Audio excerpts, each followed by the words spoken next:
안녕하십니까? 예, 자 운영체제 1강, 운영체제 개요 한번 들어가 보도록 하겠습니다. 자, 이 목차는 뭐 쭉 한번 알아봤어요. 뭐 운영체제 소개, 그 다음에 종류, 그 다음에 운영체제의 간단한 역사 한번 알아보도록 하겠습니다. 자, 첫 번째, 자 운영체제 개념. 자, 개념 잡고 계시나요? 운영체제는 뭔가요? 거기 이제 여러분들 텍스트에 보시면 뭐 하드웨어하고 소프트웨어로 컴퓨터 시스템은 구분되어져 있다. 하드웨어랑 컴퓨터 하드웨어랑 그 다음에 소프트웨어랑 구분되어져 있더라. 그래서 응용 프로그램과 운영체제 두 개도 소프트웨어로 이용되어져 있죠. 그래서 각각 얘네들을 서로 물리적으로 구성을 하고 그거에 대한 유기적인 관리 이런 거를 해주는 게 운영체제다. 그래서 운영체제 구성 요소는 뭐 사람, 그 다음에 장치, 다른 컴퓨터들이 사용자일 수 있어요. 다른 컴퓨터라고 얘기한다고 하면 뭐 네트워크로 물려서 하는 거고, 그렇죠? 장치들, 뭐 다른 단말기들 마찬가지입니다. 그 다음에 이제 하드웨어라고 얘기하면은 아까 OT에서도 말씀드렸지만 여러 가지 외부의 부가적인 장치들, 하드웨어. 그 다음에 뭐 램, 뭐 롬, 뭐 이런 것들, 보조기억 장치. 그 다음에 뭐 소프트웨어라고 얘기한다고 하면 첫 번째 시스템 소프트웨어. 이게 이제 우리가 얘기하는 운영체제죠. 자원을 관리한다. 자원이란 거 뭐 있어요? 뭐 메모리, 그 다음에 프로세서, 그 다음에 뭐 데이터, 그 다음에 입출력 장치 뭐 이런 것들이 다 자원이죠. 그래서 자원을 관리하고 제어를 하며 그 다음에 응용 프로그램은 특정 작업을 수행하는 놈이에요. 그렇죠? 특정 작업. 뭐 여기 여러분들 보시면 아시겠지만 뭐 이런 프로그램들을 띄울 수 있는 이런 것들 다 응용 프로그램이라고 이야기합니다.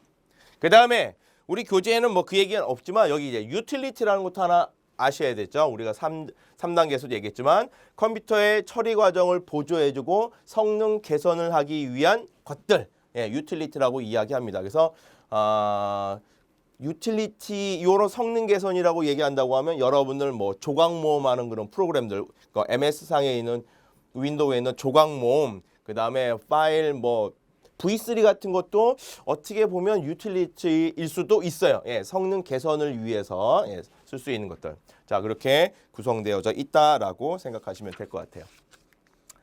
자, 그러면 이제 운영체제 역할. 운영체제 역할 텍스트로 좀 뭐 7가지가 쭉 나와 있는데 이거를 굳이 외우려고 하지 마세요. 그러니까 여러분들이 컴퓨터를 사용했을 때 이런 것들 다 포함되어져 있는 거야. 어떤 거? 첫 번째. 사용자하고 컴퓨터 간의 인터페이스를 정의한다. 인터페이스, 마우스, 키보드, 그 다음에 뭐 무선 마우스, 터치패드 뭐 이런 것들 어떤 식으로 접근할 수 있는지 사용자하고 연결해 줄 수 있는지 그 다음에 사용자들 간의 하드웨어 및 이런 자원들을 어떻게 공동으로 사용할 수 있는지에 관련된 것도 정의해 주고 있지요. 그렇죠? 그래서 다중 사용자, 단일 사용자라고 얘기하면 뭐 그렇게 문제가 되지 않습니다만 여러 사람이 사용해서 또 여러 사람이 여러 작업을 한다고 하면 이런 부분들 운영체제가 다 정의해주고 그 정의에 따라서 해주셔야 돼요. 그 다음에 자원의 효과적인 관리를 위한 스케줄링. 오케이. 스케줄링 해야지. 우리가 그동안에 많이 배웠잖아요. 스케줄링에 관련된 거. 뭐 램에 관련돼서도 스케줄링이 있고요. 그 다음에 디스크 관리에서도 스케줄링이 있고요. 그 다음에 CPU 관리할 때도 스케줄링이 있어요. 그렇죠? 왜? 여러 사람이 사용하고 여러 개의 작업을 하니까.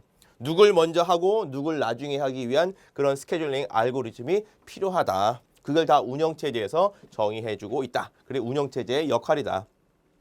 그 다음에 입출력 관리에 대한 보조 역할. 그 다음에 오류에 관련된 처리 당연히 해야지.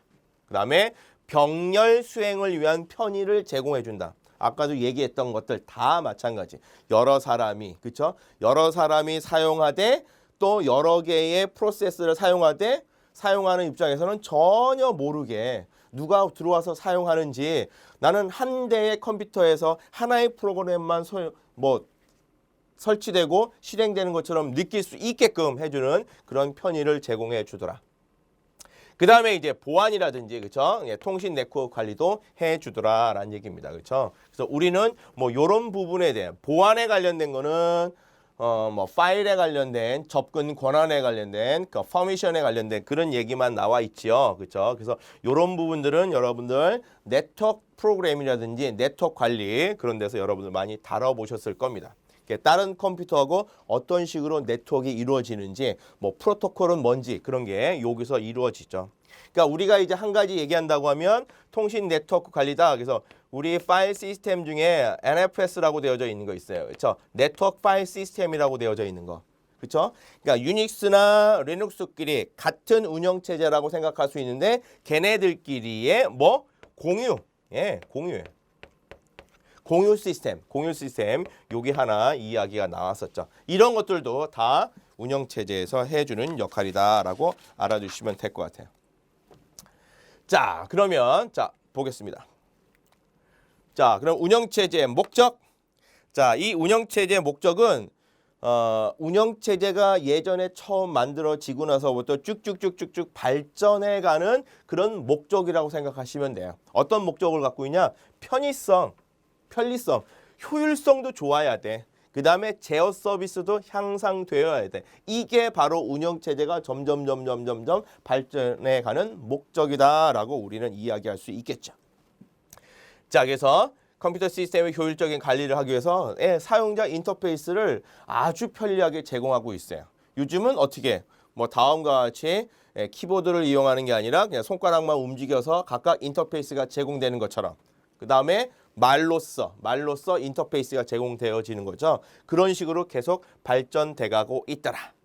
그래서 여기 보시면 시스템의 성능 향상에 관련된 걸 본다고 하면 성능 판단의 기준을 본다고 하면 처리량의 향상, 지연 시간과 응답 시간의 단축, 그렇죠? 그 다음에 신뢰성의 향상, 사용 가능도의 향상. 이게 바로 뭐냐면 시스템을 성능을 판단하는 판단 기준이다라고 우리는 배웠어요.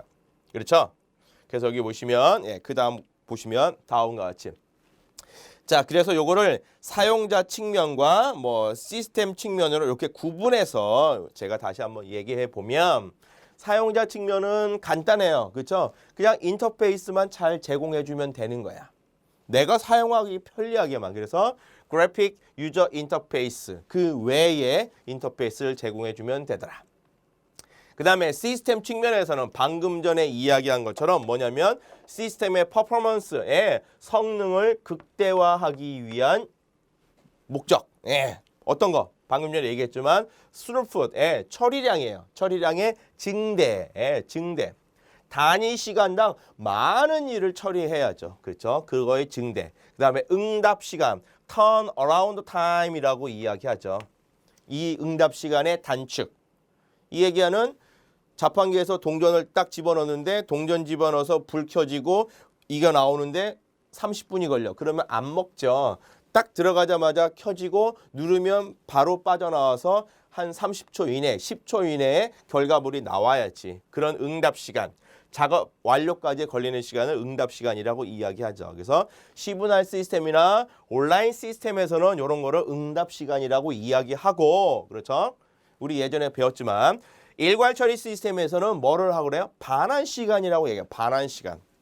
반환 시간이라는 얘기는 뭐냐면 하나 일을 딱 끝내놓고 그거를 어떻게 반환해야지 다른 애들이 그 시간을 점유해서 쓰는 거죠. 그래서 반환 시간이라고 이야기합니다. 그래서 반환 시간은 일괄 처리 시스템은 여러 개의 P1, 뭐 P2의 일들이 있다라고 얘기하면 시작하면 P1부터 시작한다고 하면 P1이 요 시점에서부터 시작을 하고 여기서 반환을 해버리는 거야. 그래야지 P2란 놈이 그 다음 물고 들어가는 거예요. 그렇죠? P2. 이렇게 반환 시간. 그래서 평균 반환 시간에 관련된 것도 배웠죠. 요게 반환 시간이에요. 일괄 처리 시스템에서. 그러면 응답 시간은 뭐냐? C분할이나 온라인 시스템에서는 우리 이거 어떻게 했죠? 여러 개의 프로세스 P1, P2가 있으면 대표적으로 하나의 일이 있다. 얘는 요만큼이다. 그러면 어떻게? 라운드 로빈이라는 방식으로 해갖고 타임 슬라이스로 나눴죠. 이렇게 일정한 시간 간격으로. 그쵸? 그래서 하나의 일직선상에 본다고 하면 자 P1에 1번, 2번, 3번, 4번 얘 5번, 6번, 7번이라고 하면 이거 어떻게 써요? P1의 1번을 먼저 하고 요거를 예를 들어서 10ms로 나눴어요 라고 얘기하면 요거 하고 나서 어떻게? 반환? 아니죠.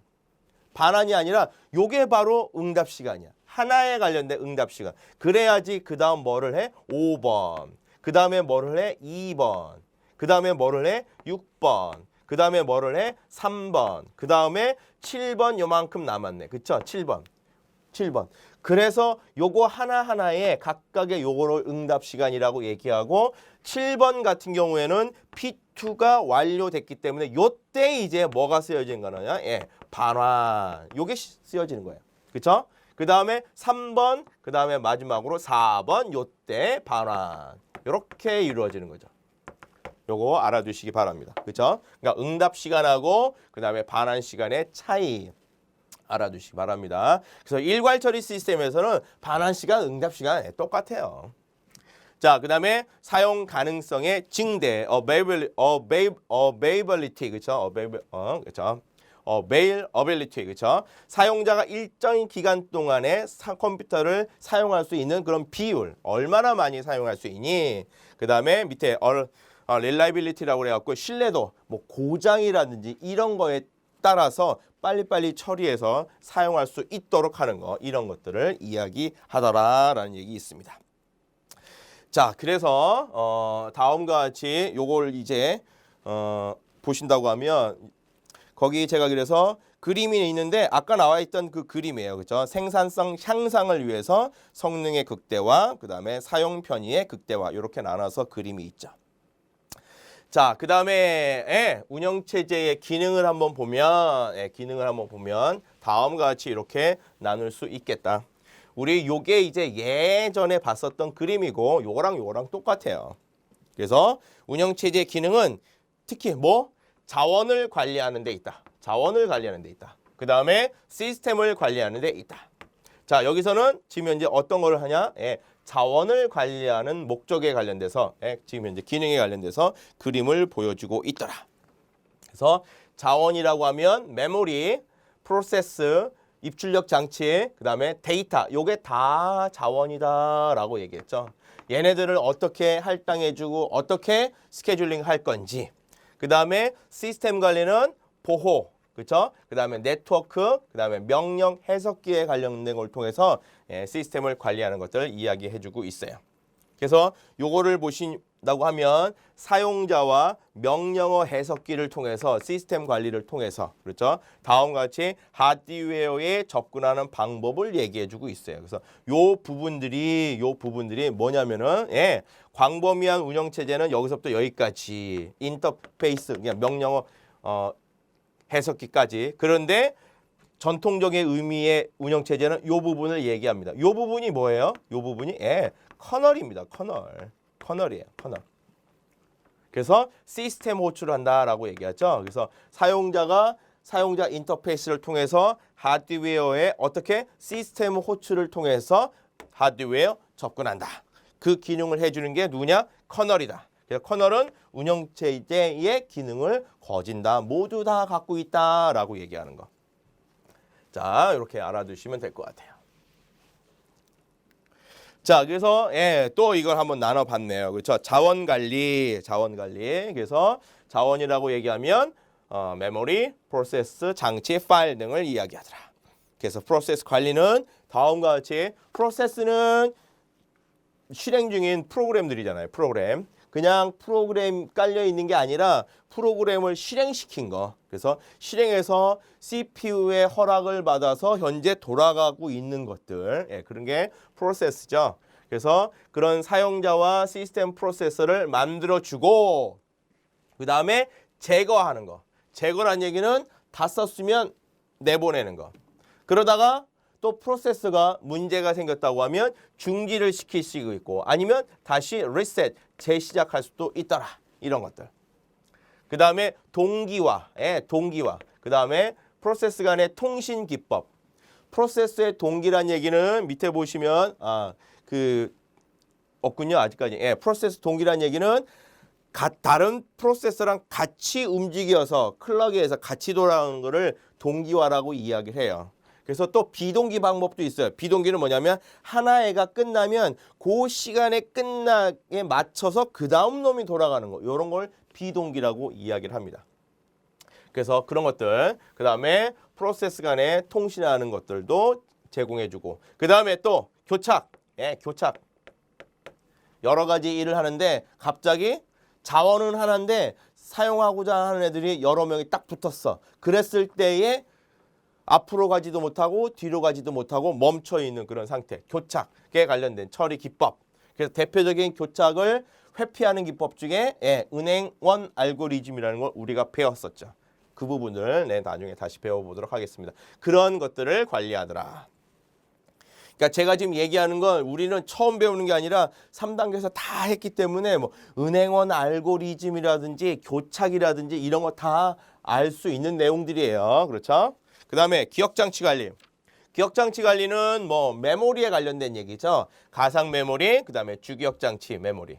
자, 그러니까 기억장치의 메모리의 어느 부분에 누가 사용할 건지 계속 추적을 하더라. 검색을 하더라. 그래서 제대로 사용할 수 있도록 할당해 주는 거예요. 할당. 그래서 기억 공간이 유용할 때, 쓸 수 있을 때 어떤 프로세서를 기억장치에 적재할 것인지 결정하게 되더라. 그래서 적재에 관련된 얘기예요. 적재. 그렇죠? 올려주는 거죠. 그래서 적재 기법에는 여러 가지 할당 기법이 있죠. 이게 고정 분할로 갈 건지 아니면 가변으로 갈 건지, 고정이면은 이게 뭐 첫 번째 나오는 놈에다 적재를 할 건지, 아니면 최악으로 적재를 할 건지, 아니면 가장 베스트 핏으로 되어져 있는, 즉 단편화, 공간이 적재하고 나서 가장 공간이 작게 남을 수 있는 그런 적재 방법을 할 건지 여러 가지가 나오죠. 그 다음에 기억 공간을 할당 또는 회수하는 기능. 할당했으면 회수해야죠. 그렇죠? 할당했으면 다 쓰고 나왔으면 회수를 해야죠. 또 회수라는 개념은 뭐냐면은 메모리가 꽉 찼어. 꽉 찼으면 그 꽉 찬 거에 대해서 또 내보낼 수도 있어야 돼. 어디로? 수압 영역으로. 그렇죠? 그런 것들. 그 다음에 빈 공간. 풀스페이스. 그렇죠? 남아있는 빈 공간들. 그럼 어떻게 관리할 거니라는 거예요. 그렇죠. 그래서 기억 장치의 이 빈 공간 관리라고 얘기해 보면 여러 가지가 있죠. 통합이란 게 있고, 그 다음에 통합과 즉 통합이란 얘기는 뭐 여러 가지 방법이 있죠. 두 가지 방법이 있는데 어떤 거냐면은 각각 여러 군데 떨어져 있는 것들을 하나로 모아서 큰 덩어리를 만드는 것. 그러니까 우리가 하드디스크에 조각 모음하는 거랑 똑같아요. 그런 것처럼 메모리도 그런 기능을 해준다 이거지. 그렇죠? 그 다음에 또 하나는 뭐냐면 인근에 있는, 내가 통합하고자 하는 한 덩어리를 만들고 싶은 애들이 인근에 있어. 주변에. 멀리 떨어져 있는 게 아니라 그런 것들을 하나의 큰 덩어리로 만들어주는 것들. 큰 덩어리가 뭐냐면 프리스페이스, 빈 공간으로 만들어지는 것들. 그 다음에 저장 장소의 할당 및 디스크 스케줄링. 다 어디서? 기억장치 여기서 관리를 하더라. 자, 그 다음에 뭐 입출력 관리는 뭐 당연히 버퍼하고 캐시에 관련된 이야기가 나오죠. 왜 그러냐면 시스템이 돌아가는 CPU하고 외부에 있는 입출력 장치가 어떻게 시간적인 차이가 되게 많죠. CPU는 되게 빠른데 외부 장치는 되게 느리단 말이야. 그렇죠? 그래서 어떤 식으로 얘네들의 시간 차이를 완충지대를 해줄 건지에 관련된 것. 그래서 다음과 같이 뭐 특정 장치에 대한 구동기, 뭐 DMA라고 이야기하죠. 다이렉트 메모리 액세스라고 되어져 있는 것. 그런 부분을 통해서 이야기하더라. 자, 그래서 입출력 장치. 그다음에 파일 관리는 파일이나 디렉터리를 어떻게 생성하고 제거할 건지. 그다음에 관리하는 명령어들은 어떻게 제공할 건지. 그 다음에 보조기억 장치에 있는 파일을 주기억 장치로 어떻게 매핑을 시킬 건지. 그 다음에 저장 매체의 파일을 어떻게 저장할 건지, 접근할 건지, 뭐 그런 것들을 관리해 준다라고 생각하시면 될 것 같아요.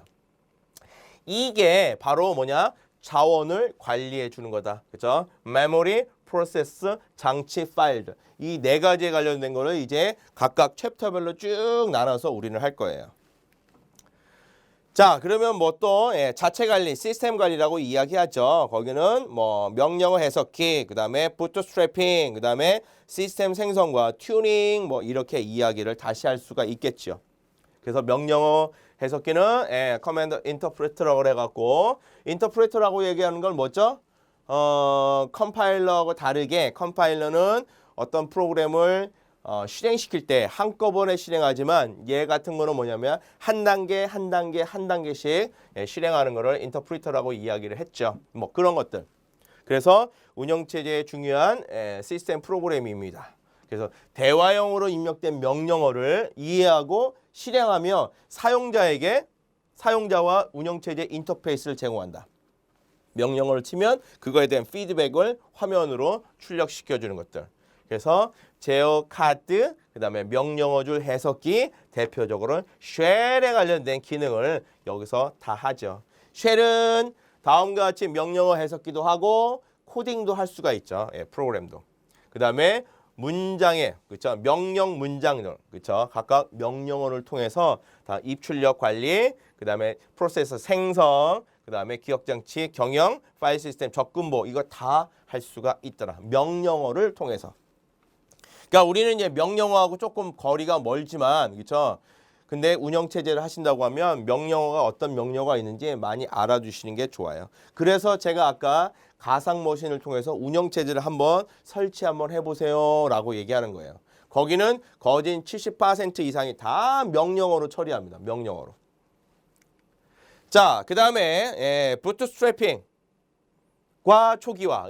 부트스트래핑은 운영체제가 그쵸 컴퓨터를 딱 킨과 동시에 운영체제가 자기 자신을 적재하는 과정이 어디다? 롬에다가 운영체제 갖고 있는 부팅에 관련된 정보를 롬에다 올려놓고 그와 관련된 여러 가지 하드웨어를 이제 초기화하면서 쓸 수 있도록 이야기하는 거예요. 그래서 부트스트랩 로더가 담당을 합니다. 그러니까 초기화는 뭐 시스템 장치 초기화, 사용자 간의 대화 시간의 설정, 그다음 명령어 해석기의 적재와 이름을 위해서 다 초기화하고 있고 여기 뭐 생성과 튜닝이라고 얘기하면 시스템 생성은 사용자가 운영체제를 자기 입맛에 맞도록 설정하는 거예요. 그 다음에 튜닝은 뭐냐면 또 사용자가 설정된 매개 변수를 통해서 최적으로 판단해서 또는 정보를 조정하는 거예요. 튜닝이라는 거 여러분들 튜닝 하시잖아요. 그렇죠? MS 윈도우다라고 얘기하면 여러분들 입맛에 맞게 시스템 변수를 고친다든지 아니면 시스템 파일에 나 이거 많이 안 쓰니까 여러분들 프로세스 막 죽이는 거 있을 거예요. 그렇죠? 뭐 램이 많이 쓰여지니까 그러니까 안 쓰는 애들은 막 죽인다든지 사용자 변수, 매개 변수를 막 바꾼다든지 그런 것들을 튜닝이라고 생각하시면 돼요. 자, 이렇게 시스템 관리하는 기능들을 갖고 있더라. 자, 그러면 우리가 이제 보시면 운영체제 종류 한번 볼까요? 자, 운영체제는 다음과 같이 뭐 윈도우 기반으로 자, 윈도우 기반으로는 다음과 같이 우리가 지금 여러분들 많이 쓰고 계시는 윈도우 10 기반 포괄적이죠. 인터페이스가 되게 포괄적이에요. 그 다음에 다양한 플랫폼을 제공해주고 있어요.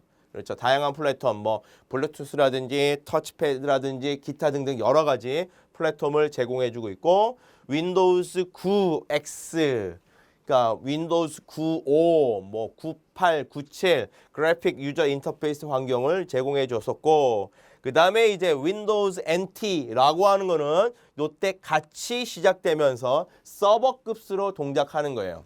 그래서 써보신 분들이 있을는지 모르겠습니다만 뭐 윈도우즈 2000, 뭐 패밀리 군, 윈도우즈 2000이라고 있어요. 윈도우즈 2000, 뭐 EK라고 쓰는데 EK. 그래서 각각 프로페셔널 버전이 있고 그 다음에 여기에 서버 버전들이 있어요.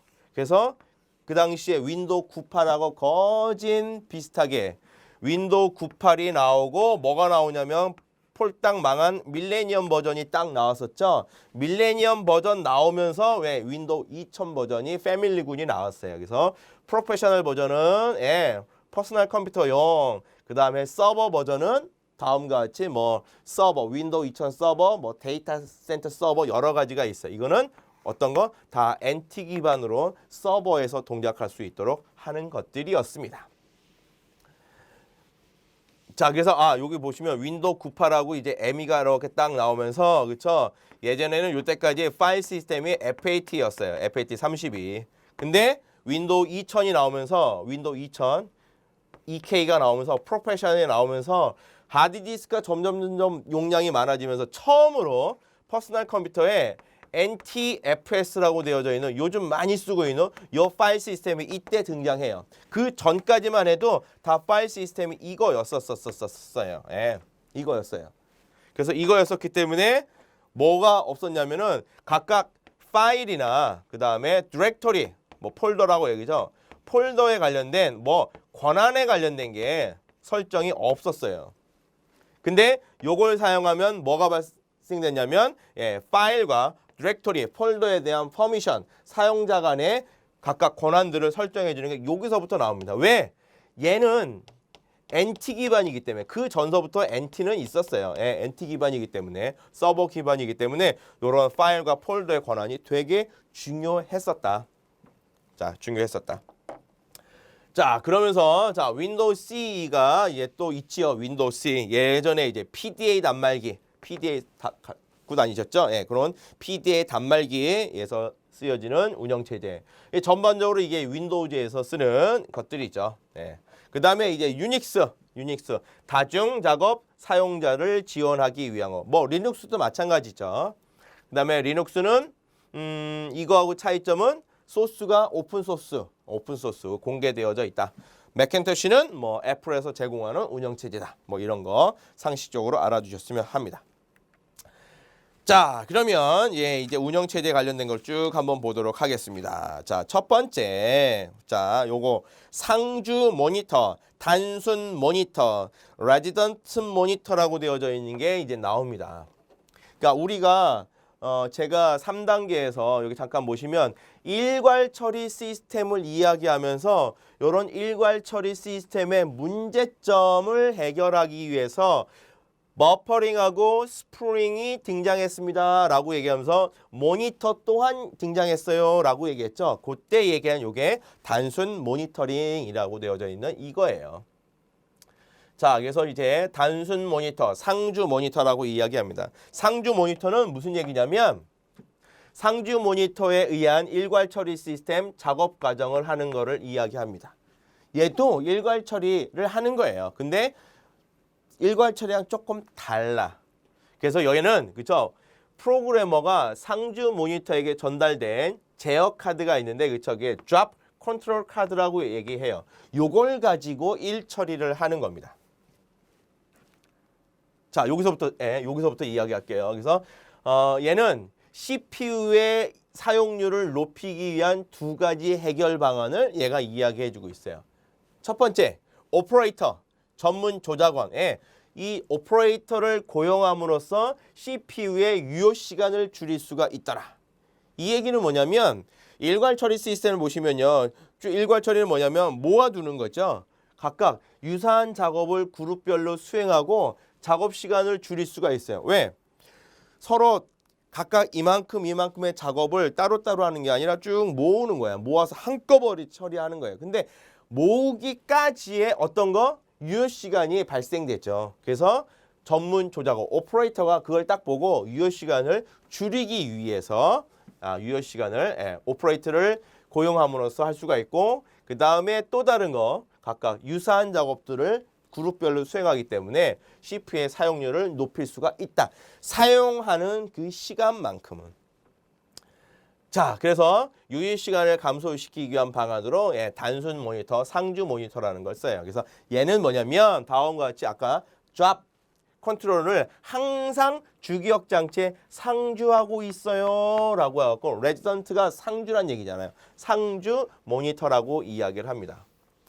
그래서 다음과 같이 요게 보시면 사용자 프로그램 영역이죠. 여기서부터 여기까지가 뭐예요? 운영체제 영역이에요. 운영체제.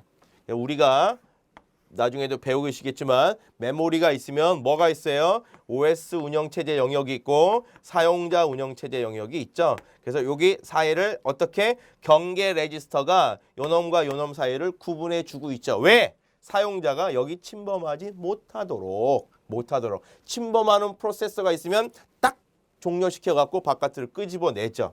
그래서 경계 레지스터가 있는 거예요. 그래서 상주 모니터란 여기서부터 여기까지 제어 카드 해석기, 작업 제어 카드, 장치 구동기, 뭐 인터럽트 벡터 이런 것들이 상주에서 쓰여져 있는 것들을 이야기합니다.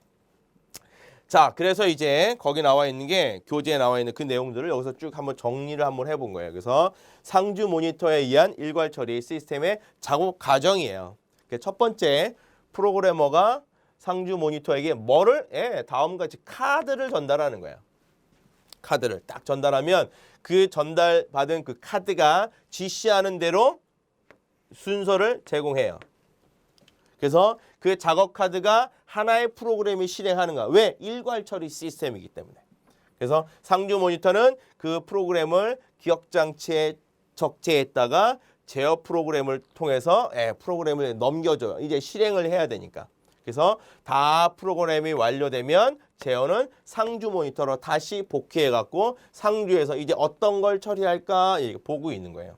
그래서 다음 또 제어 카드를 읽고 적합 프로그램은 어떻게 여기서 얘기한 것처럼 다시 적재를 수행한다. 그래서 이제 모든 작업 카드는 작업으로 번역하기 계속 반복적으로 이루어진다라는 얘기입니다. 그래서 자동적으로 다음 작업들을 계속 반복 수행하는 거. 그래야지만 여기 나와 있는 것처럼 어떻게 유효 시간에 줄일 수가 있는 거예요. 그러니까 그 상주 모니터라는 게 뭐냐면은 오퍼레이터야. 계속 모니터 해갖고 다른 작업 쓰면 작업 카드를 받아서 또 올려주고 다 끝났으면 작업 카드 상주 모니터에 줘서 어떤 걸 할까 이렇게 보다가 할 게 있으면 또 주고 한꺼번에 모아서.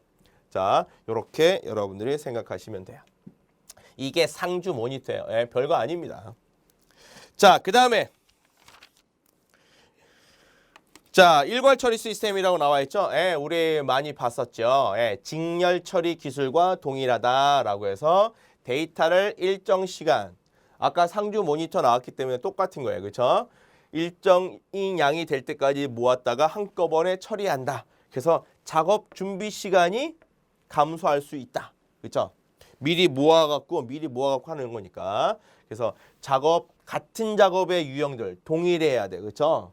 여러 가지를 못 해요. 그렇죠? 동일한 작업 유형을 모아놨다가 모든 작업의 유형은 출력, 입력이 불가하다. 여러 가지 유형들은 불가하다. 그런 얘기죠. 그래서 입력 장치의 프로세스보다 느려서 프로세스의 유유 상태가 발생되어지더라. 그래서 turn around time 이거 뭐요? 말한 시간 또는 응답 시간 이렇게 얘기해도 돼요. 반환 시간이 증가하게 되어지더라라는 얘기입니다. 그래서 아까 단순 모니터를 통해서 계속 이 응답 시간을 줄여주기 위해서 하는 거예요. 그렇죠? 그다음에 유유 시간 컴퓨터가 그 걔네들을 그죠 모으는 그 시간들을 줄여주는 거죠. 그래서 작업 우선순위는 부여하기 곤란하다. 그렇죠? 왜? 들어오는 대로 먼저 처리하는 거니까 곤란하다. 그래서 이런 것들을 문제점을 보완하기 위해서 아까 얘기했던 단순 모니터링, 그다음에 버퍼링과 스플링이 등장하였다. 버퍼링은 간단하게 얘기하면 어디서 하드웨어로, 그렇죠? 어디에서 메모리에서, 그렇죠? 얘는 어디서요? 소프트웨어로 고속의 디스크에서. 각각 공통점은 뭐냐? 공통점은 완충. 고속의 CPU와 외부 장치 간에 아까 느리다고 그랬잖아요. 느리다고. 그렇죠? 작업을 할 때 여기 보시면 하드디스크 일을 한다라고 얘기하면 얘네들이 서로 느리잖아요. 그렇죠? 그래서 잠깐 일을 버퍼에다가 집어넣을 거니 아니면 스플링을 할 거니에 따라서 완충 역할을 해준다라고 이야기를 드렸죠. 그래서 하드웨어적인 기법으로 버퍼링, 소프트웨어적인 기법으로 스플링 이야기를 할 수가 있습니다. 그러니까 스플링은 여러분들 많이 들어보셨죠? 어디? 모니터 할 때 스플링이라고 얘기하잖아요. 그렇죠? 모니터란다. 프린터기 할 때, 프린터기 딱 날릴 때, 그렇죠? 각각 내가 있는 거를 어디에서? 프린터에서 먼저 다 받아놓고 그 다음에 일을 처리하는 거야. 그렇죠? 그렇기 때문에 스플링을 다 하고 나면 내가 그 프로그램을 꺼버려도 복사기로 넘어간 거니까 처리가 되어지는 거죠. 그러니까 복사기에 여러 가지 작업을 할 때 스플링을 하면 그 복사기에 계속 일들이 차곡차곡 쌓이는 거죠. 그래서 그 순서에 따라서 복사 내용이 나가더라. 뭐 그런 걸 스플링이라고 이야기하죠. 자, 그다음에 예, 대화식. 대화식은 뭐 다 알 수 있는 거죠. 그렇죠? 자, 온라인 시스템. 그래서 사용자하고 운영체제가 직접 명령을 주고받음으로 인해서 응답 시간을 줄일 수 있더라. CPU나 프로그래머 조작원의 반응 시간, 대기 시간이 증가할 수가 있어요. 왜? 이게 대화식이라고 그래갖고 빨리빨리 응답 시간을 줄일 수는 있어요. 그렇죠? 그러나 다음과 같이 내가 보냈는데 거기서 응답이 대화니까 저쪽에서 대화에 대해서 응답이 안 올 수도 있다라는 얘기지. 그렇죠? 그렇기 때문에 대화 시간이 조금 늘어날 수도 있어요. 대기 시간이. 그래서 유효 시간은 조금 발생한다. 예, 유효 시간이 발생한다. 그 다음에 다중 프로그램 시스템은 뭐냐면은 멀티 프로그램이죠. 일괄 처리 시스템의 문제점들을 보완하기 위해서 나타났다. 그 다음에 이제 얘는 효율적인 프로세서 사용률을 증가시키기 위해서 다중 프로그래밍. 그러니까 하나의 프로세서에서 여러 개의 작업들을 할 수 있는 것들. 그렇죠? 그래서 많은 사용자의 프로그램이 거의 동시에 프로세서를 할당받는 느낌처럼 사용할 수 있는 거 이야기한다. 자, 그 다음에 네. 자, 방금 전에 요거 이제 다중 프로그래밍 똑같이 해서 다중 프로그래밍 요게 자, 보시면 그래서 얘는 아까 얘기했죠. 한 개의 주기억 CPU 한 개의 주기억 장치 여러 개, 그렇죠? 여러 개를 해서 다중 작업, 멀티태스크라고 이야기를 하죠. 그래서 각각 동시에 적재해서 수행하기 때문에 유효 시간을 줄일 수가 있더라. 그래서 여기에는 기억장치 관리 기법. 왜? 주기억장치 여러 개. 그 다음에 CPU 스케줄링 기법. 왜? CPU 한 개를 여러 개의 프로그램들이 쓰려다 하니, 그쵸? 걔네들을 계속 할당 받아야 돼요. 할당이 아니라 걔네들의 허가를 받아야 돼. 그쵸? CPU의 허가. 허가란 얘기는 뭐냐면 우리가 프로세서의 상태 변화, 상태에 관련된 걸 이야기했었죠. 프로세서를 생성했으면 얘가 어디로 가요? 준비 단계로 가죠. 준비 단계. 준비 단계에서 각각 스케줄러가 너 해! 라고 얘기하면 실행 단계로 넘어가는 거죠. 이게 디스패치잖아요. 그렇죠? 그래서 각각 어떻게 타임아웃이 일어나면 다시 어디로? 여기로 가는 거지. 실행 단계에서 모두 다 끝났어요. 완료. 타임아웃. 타임아웃이 된다. 엑시트. 그렇죠? 그 다음에 실행하다가 외부에서 인터럽트가 발생이 됐어. 그러면 대기 모드로 빠지는 거죠. 그렇죠? 대기. 그 다음에 인터럽트가 들어왔고 다시 실행하고 싶으면 어디로 가? 웨이크업. 준비 단계로 갔다가 다시 넘어가는 거죠. 그렇기 때문에 여기에서 각각의 생성된 P1과 P2와 P3가 있지만 준비 단계에서 일단 넘어가려고 하면 CPU 스케줄링이 필요하다는 얘기예요. 오케이? 그래서 이때의 교착, 병행 제어 이런 것들을 신중히 고려해야 된다. 그래서 다중 프로그래밍 시스템에는 뭐를 최대화하는 거냐? 프로세서의 사용을 최대화하는 거다. 최대화. 오케이? 그래서 그거에 관련된 이야기를 여기서 잠깐 그림으로도 보여주고 있습니다. 자, 그다음 시브날 시스템. 타임 쉐어링이죠. 타임 쉐어링. 그래서 얘 같은 경우에는 다중 프로그램으로 논리적인 확장 개념으로 다중 작업 교대로, 그렇죠? 교대로 시간을 나눠서 시간의 개념이 들어가는 거죠. 각각 프로그램의 일정한 프로세서 사용 시간 양을 할당해서, 그렇죠? 각각 컴퓨터와 대화하는 형식으로 하는 것들. 다수의 사용자에게 짧은 시간 간격으로 프로세서를 번갈아 할당해 주는 거예요. 이렇게. A, B, C가 있으면 너 똑같은 시간으로 할당해 주는 거예요. 그렇죠? 그래서 여러 사용자가 단일 컴퓨터 시스템을 동시에 사용할 수 있도록. 자, 이 타임 쉐어링 시스템은 뭐냐면 응답 시간을 최적화하는 방법이다. 목표는. 아시겠습니까? 응답 시간. 예, 이렇게 알아두시면 될 것 같아요. 아까 다중 프로그램 작업은 뭐예요? CPU의 사용률. CPU의 사용률. 얘는 응답 시간의 최적화가 목적이다. 그죠? 자, 이렇게 알아두시면 될 것 같아요. 자, 그 다음에 보시면 다중 처리. 다중 처리는 프로세싱이라고 했죠. 예, 프로세싱이 뭐예요? 예, CPU예요. CPU. 여러 개. CPU가 여러 개. 그러니까 여러분들이 다중 사용. 그렇죠? 다중 작업. 다중 처리.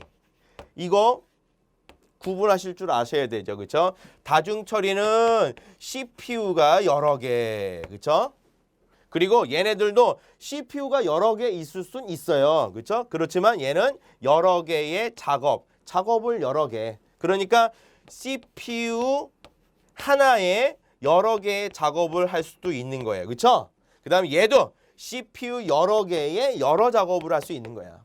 그리고 마찬가지 다중 사용자도 CPU를 여러 개를 사용하면서 다중 사용자가 있을 수도 있는 거고 CPU 하나에 다중 사용자가 있을 수도 있는 거예요. 그걸 구분해 주기 바랍니다.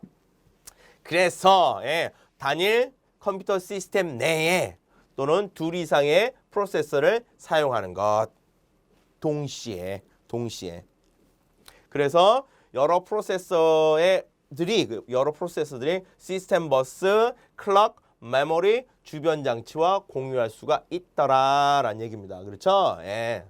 시스템 버스, 클럭이란 개념은 뭐냐면 요 시스템 버스를 통해서 메모리와 주변 장치에 지나다니는 통로잖아요. 시스템 버스는. 근데 시스템 버스에 지나다닐 때 얘네들이 그냥 지나다니는 게 아니라 이 클럭에서 지나다니는 거예요. 클럭. 그래서 CPU의 클럭 주파수라고 되어져 있는 거 있죠. 보통 뭐 3GHz입니다 라고 이거 3GHz. 저게 뭐지? 주파수인데, 주파수인데 요 주파수가 클럭 주파수예요. 클럭이 얼마나 빨리 돌아가느냐에 따라서 클럭 하나당 하나 뛸 때, 여기서부터 하나 뛸 때 처리할 수 있는 일이 얼마나 많니? 예를 들어서 그냥 간단히 얘기해 보면 어떤 애는 16비트만 처리할 수 있는 16비트 컴퓨터, 어떤 애들은 요 클럭 하나에 32비트를 처리할 수 있대. 또 어떤 애는 64비트짜리를 처리할 수 있대. 오케이. 뭐 이런 식으로 이야기하는 거예요. 그래서 보통 다시 얘기하면 클럭 하나 돌 때 32기가비트의 메모리에서 처리할 수 있는 데이터 양이 얘가 4기가바이트래요. 4기가바이트면 얘 클럭 하나 딱 뜰 때 4기가가 왔다 갔다 하는 거야. 용량이. 그렇죠? 얘는 몇 기가? 얘는 보면 뭐 2기가. 얘는 몇 기가? 뭐 이거는 모르지. 엄청나게 많으니까. 그게 바로 클럭입니다. 그게 바로. 그래서 클럭이 빠르면 빠를수록 좋긴 좋은 거예요. 근데 무작정 빨라지지는 못하죠. 돈이 많이 드니까. 자, 하여튼 그래서 빠르고 프로세서 하나가 고장 나더라도 다른 프로세서 사용을 계속 할 수 있고 그래서 신뢰성이 높다라고 이야기를 하지요. 그 다음에 프로세스 간의 연결, 상호작용, 역할 분담을 고려해야 된다. 그래서 다중처리 시스템은 병렬 처리랑 비슷하기 때문에 비대칭 구성하고 대칭적 구성이 있더라라고 되어져 있죠. 비대칭적 주종 관계에 갖고 있는 다중처리 시스템 운영 체제. 그래서 각각 그때 뭘 말씀드렸죠? 마스터 운영 체제가 있고 그 다음에 슬레이브들이 따로따로 있는 거라.